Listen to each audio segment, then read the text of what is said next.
จะเป็นไข่เลยเป็นไข่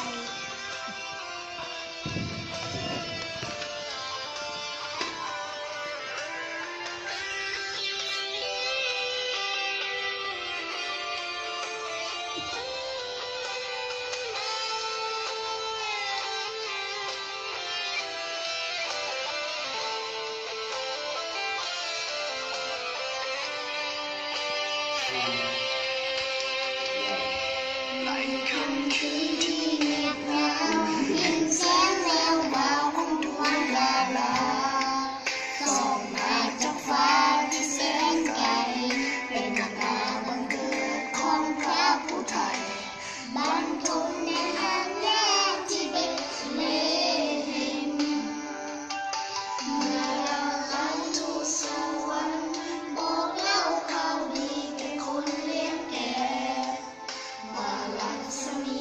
จงมีแด่พระเจ้าอยู่ในฟ้าสวรรค์และแผ่นดินโลกจงมีแด่มนุษย์ทั้งปวงที่พระองค์ทรงขอพระทัยโหราจารย์นำเครื่องถวายทำคำกำยานและยานไม่พอเขาเฝ้าพระองค์ผู้ทรงงามเอมานุเอล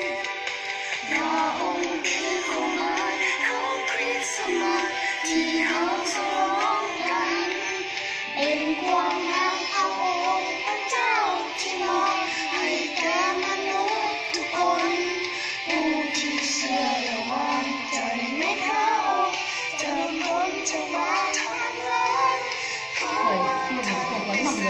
ไม่ต้องลงเลี้ยวของพระเจ้า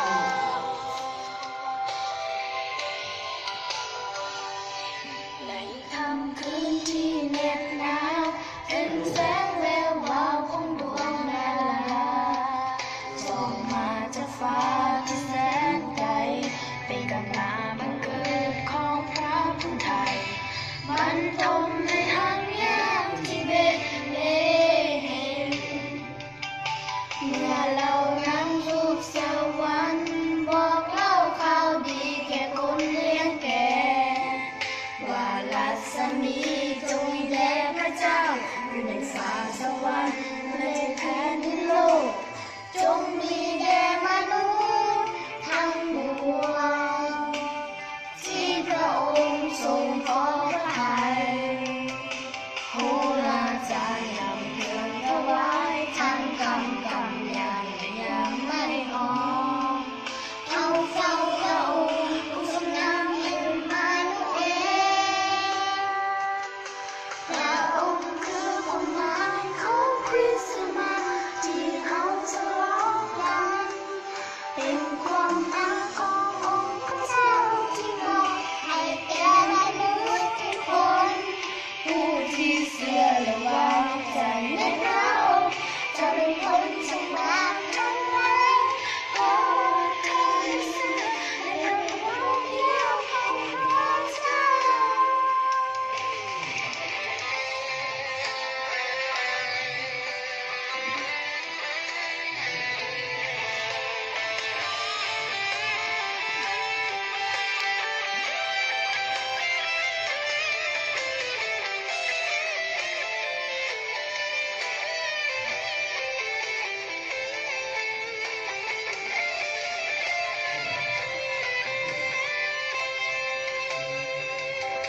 โห